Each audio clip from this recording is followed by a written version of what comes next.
자, 급등한 시장을 놓고 월가에서는 어떤 인터뷰들이 오갔는지 알아보도록 하겠습니다. 오늘도 김희욱 소장과 함께 하도록 하겠습니다. 안녕하세요. 오늘 진짜 그린라이트. 그러네요. 오늘 같은 날 만약에 시초가에서 하락 출발하는 회사는 그런 건 진짜 버려야 됩니다. 알겠습니다. 그거는 과감하게 상장 버리는 산업소의 걸로. 자격이 없고 진짜 오늘 같은 날도 만약에 외국인이 순매도하는 종목이 있다면 네. 올해 내내 그런 종목을 쳐다보지도 말아야 됩니다. 오늘 되게 자신 있게 말씀하시네요. 근데 또 이러다가 갑자기 8시 58분에 무슨 일이 갑자기 터져가지고. 중국에서 대만에 선전포고를 했다든지 아니면 트럼프가 갑자기 사라졌다든지 네. 이러면 이제 큰일 나는데. 자, 마지막 거래일에 증시가 3%에서 4%까지 급등했는데 여기에는 또 경제 지표 얘기도 있어요. 네. 첫 번째 인터뷰를 좀 먼저 알아보도록 하겠습니다. 첫 번째 인터뷰는 캐피탈 이코노믹스의 폴 애쉬웠습니다. 비농업 고용 31만 2천 10개월 내 최고치. 비관론자 경기도나 우려를 비웃는 결과였다. 플러스 연준발의 서킷 브레이커 최상의 조합이었다. 전형적인 브리티시맨, 네. 영국 남자의 느낌인데 그러네요. 약간 영화에서 보면 이런 분들이 약간 첩자인 경우가 많아가지고 뒤통수를 조심해야 되는데 일단 비농업 고용 31만 2천 건 이게 뭐냐면 미국의 고용지표 얘기인데 네. 잘 아시는 대로 매월 첫째 금요일에 전달의 고용지표가 공개되죠.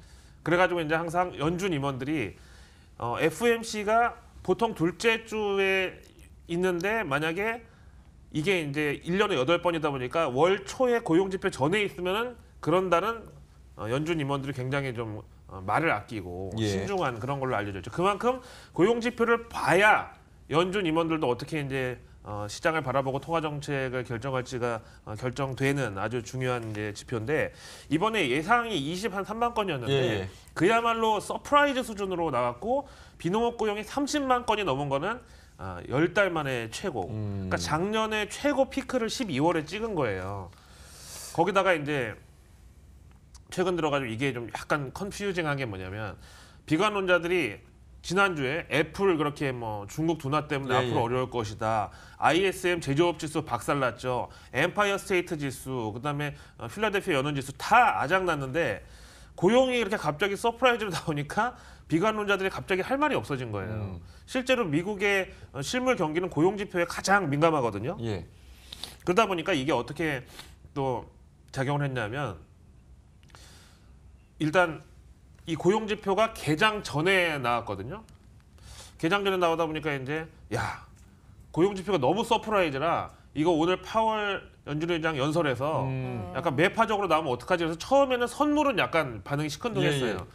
그런데 이제 10시 반에 제롬 파월 연설에서 우리 연준은 당분간 통화 정책을 일단 홀드해놓고 약간 좀 관망하겠다. 그러니까 연준발 서킷 브레이커는 금리 인상을 약간 멈춰주겠다. 예. 왜냐하면 시장이 자꾸 이제 혼란스러우니까. 이게 어떻게 보면 고용 지표는 최상, 연준은 홀드. 그러니까 제일 좋은 시장이 제일 좋아하는. 좋게 나왔을 때 금리를 인상하는 거 아니냐라는 우려가 있는데 그것도 이제 불식시켜줄 만큼 타이밍이 딱 맞게 최상의 파월 조합이었다는 의장이 거죠. 그냥 그런 거 없다. 예, 예. 네. 최상의 조합. 그러니까 예, 최상의 귀엽고 조합이다. 섹시 아. 이런 거죠. 이건 뭐 비단 남자 여자를 떠나서 예. 사람 다 귀여우면 솔직히 어. 섹시할 수가 없고 섹시하면 귀여울 수가 없는데 이거 귀여움과 섹시를 다 겸비한 똑똑하고 재료가? 멋있다 이렇게 가면 안 되네. 그럼 제가 갑자기 더러운 이미지가 되잖아요. 지표에 예. 대한 얘기 조금 더 들어볼게요. 예, 예. 다음 인터뷰 함께 보겠습니다. 인디펜던스 어드바이스의 크리스 자카렐리의 이야기를 한번 들어보겠습니다. 12월의 고용은 모든 것이 서프라이즈급이다. 저희가 좀 얘기했던 부분이죠. 파월의 비둘기파적인 액션이 없었다면 그렇지만 또 하락했을 거다. 자, 연준의 지표 의존과 투자 심리 사이의 갈등이 있다 이렇게 코멘트를 했네요. 맞습니다. 사실 뭐 지표 보면서 야 이렇게 되면은 뭐 사실 이 금리에 대한 부분들 좀 슬로우하게 가기 어려운 건 아닌가 사실 저는 그렇게 생각을 좀 했거든요. 그랬었죠. 이날 만약에 파월이 이런 발언을 했죠. wait and see 모드. 그다음에 I'm flexible. 나는 되게 유연한 사람이다. 요기 다니엘인가요? I am flexible. 근데 결국은 모든 것이 서프라이즈급이었기 때문에 왜냐면 일단 비농업 고용이 30만 건 넘어갔죠. 그다음에 실업률은 또 3.9%로 0.2%포인트가 올라갔어요. 예.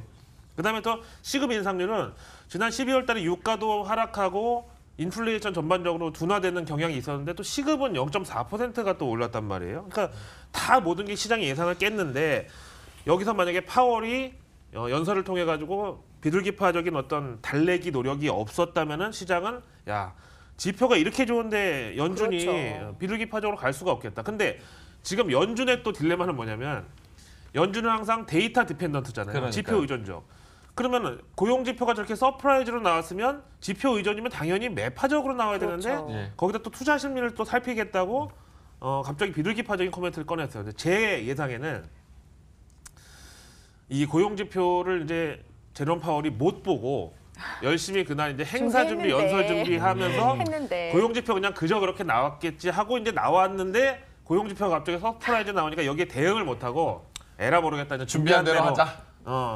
그냥 리허설대로 갑시다. 예, 이래가지고 준비한 게 나아요. 네. 네. 너무 준비만 하면 근데 요거 또 데드캣 바운스라고 볼 생각은 어떻게 하세요? 너무 떨어져서 그냥 요거에 박수 쳐서 그냥 박수 칠 때 잠깐 올랐다. 요즘 시장의 급락은 네.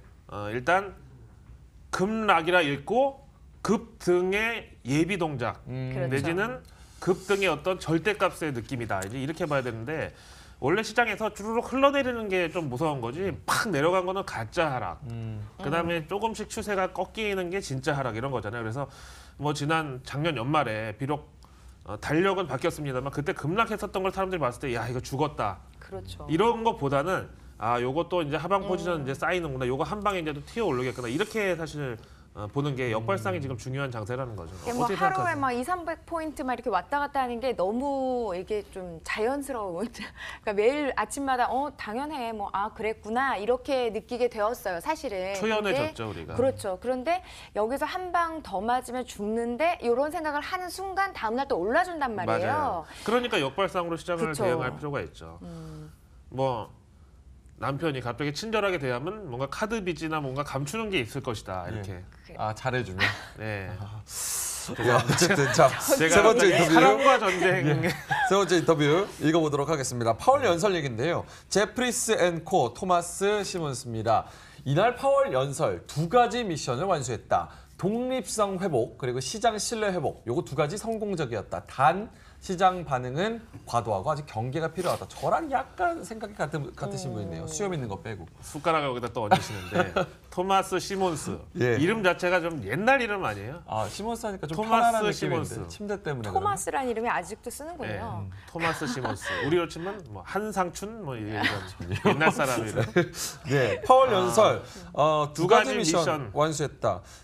최근에 이제 트럼프 대통령이 뭐 잘린다 어쩐다 막 이랬을 때에 대해서 단호하게 나는 집에 갈 생각이 없습니다. 갈 길 갑니다. 제가 네. 할 길 갑니다. 그다음에 그렇게 얘기했고. 시장이 너무 파월 의장이 좀 약간 독불장군 아니냐 이런 거에서는 나는 I am flexible.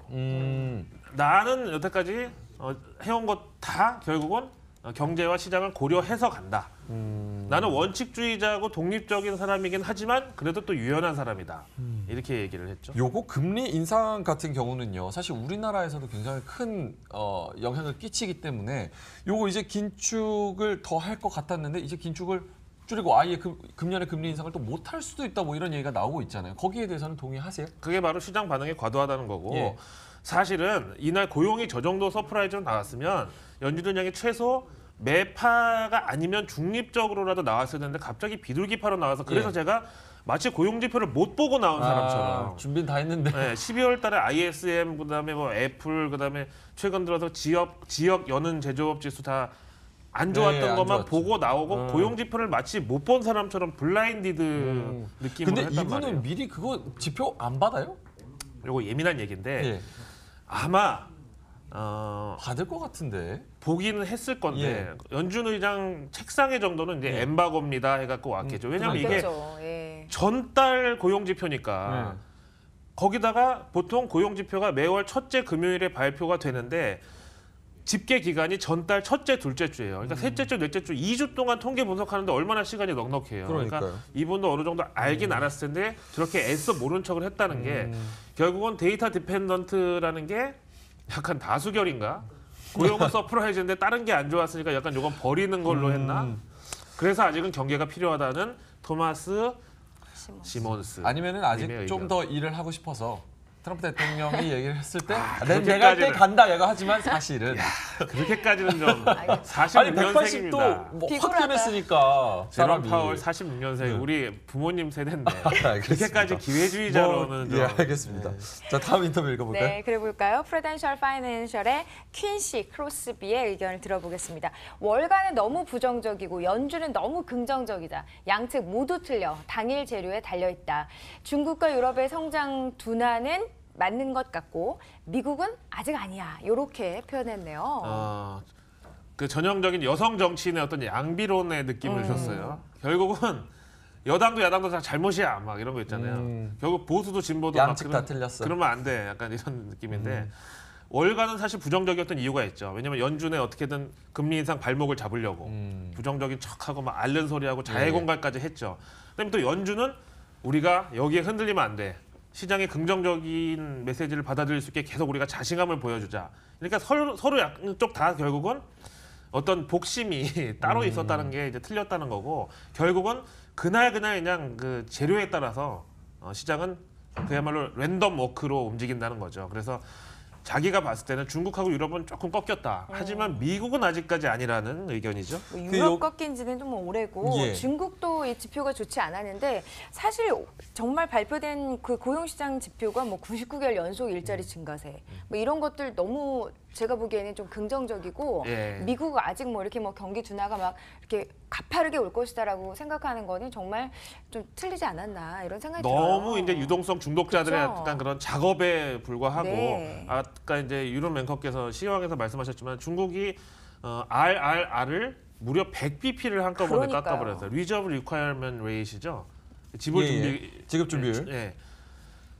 한 번에 25bp도 아니고 그러니까요. 100bp 이 정도면 사실 중국이 지금 상황이 좀 급하다라고 볼 수 있겠죠.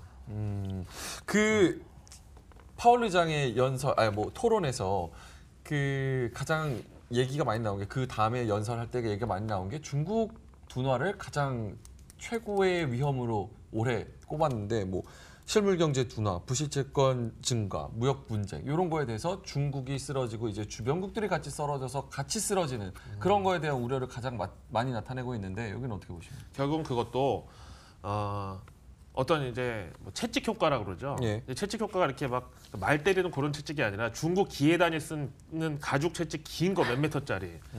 그게 뭐냐면 여기서 요만큼은 되면 여기는 중반에서 이만큼 저 끝에서 이만큼씩 퍼진다는 거거든요. 예. 그런 차원에서 이제 미국이 긴축 행보를 보이면 글로벌리 전체 유동성 내지는 신용 경색이 더 10배, 20배 막 커질 수 있다는 건데 이런 면에 있어서 연준의 어떤 책임감 내지는 신중론을 이제 강조한 거라고 볼 수 있고 결국은 이제 미국이 금리를 올리거나 미국 경제가 안 좋으면 중국도 안 좋아질 수밖에 없는 거는 뭐 어쩔 수 없다. 이제 이런 얘기가 가능하겠죠. 자 가장 그래서 궁금한 거는 증시 더 떨어질 거냐 말 거냐 이거에 대해서 궁금할 것 같은데 마지막 인터뷰 읽어볼까요? 네, 루솔드 그룹의 짐 폴슨의 이야기를 좀 보겠습니다. 증시 아직 저점과는 거리가 멀다. 경제 펀더멘탈의 현 주소는 아무도 모른다. 3월 전에 침체 아닌 증거를 확인할 때 풀 매수 전략에 들어가자. 이분 약간 이게- 오를 때 초치는 말을 또 하는 것 같아요. 아직 하필. 저점과는 거리 멀다. 그러니까 근데 어떡하라고. 이게 기뻐하지 풀매수 이거는 한글도 아니고 영어도 아닌데 왠지 그러니까 이거 이- 친숙해요. 풀매수. 그러니까요. 사실은 약간 어감을 바꾸면 풀미수 몰빵. 아, 그러네요. 이게 어떤 상남자의 그거네요. 주식인데 어쨌든 증시는 아직까지 저점과는 거리가 멀다. 솔직히 오늘 다우지수가 700포인트 올랐지만 네. 또 작년 또 연말에 700포인트를 한 번에 떨어진 적도 그렇죠. 있었잖아요. 그러니까요. 근데 네. 저는 이렇게 급락했다가 급등하는 공매도 쳤다가 쇼커버 이것도 결국은 레버리지 거래가 살아있는 상황이니까 이렇고 진짜 시장이 안 좋으면 레버리지도 죽어요. 그렇죠. 이 신용을 쓰는 것 자체는 할수 매니저들이 당연히 여건이 안 되거든요. 그러니까 저렇게 급락했다가 오늘처럼 급등하는 것도 여전히 레버리지와 어떤 신용 거래가 살아있는 시장이니까 완전히 맛이 간 건 아니고 대신에 경제 펀더멘탈의 현재 주소는 아무도 모른다는 게 말씀드렸잖아요. 오늘 나온 고용 지표도 날짜는 늦었지만 최신이라고 보기는 그런 게 결국 12월 지표란 말이에요. 그다음에 12월 첫째, 둘째 주 상순에 집계를 하다 보니까 어떻게 보면 ISM이나 미시간대 소비자 신뢰 지수보다 좀 더 전 거예요. 근데 다른 지표 다 안 좋게 나오고 애플 실적 안 좋게 나오고 이랬는데 갑자기 고용만 좋게 나오고 그러니까 이게 도대체 어느 장단에 춤을 춰야 될지 그러네요. 모른다. 그래서 아무도 모른다는 거고 대신에 예. 상반기가 끝나기 전에 3월 전에 야 미국 경제는 아까 얘기한 대로 아직까지는 침체가 아니다라는 게 확인만 되면 그때는 연준이고 뭐고 아무것도 기업 실적이고 신경 쓰지 말고 무조건 풀 매수 때리자. 근데 요건 이 약간 모순인 것 같아요. 경제 펀더멘탈 현주소는 아무도 모르는데 어떤 수로 확인을 해요? 지금은 모르는데 네, 3월 3월 때는. 전에 알게 되면 이제 그때 단서가 더 풀 매수를- 나오면 그러니까 우리 내가 그때- 지금은 이렇게 얘기하는데 3월쯤 되면 내 발언을 아무도 기억 못 할 거니까 그때는 알아서 하시오. 구정 지나고. 알겠습니다. 자, 오늘 고용지표 그리고 파월 의장 연설 시장 상황까지 알아봤습니다.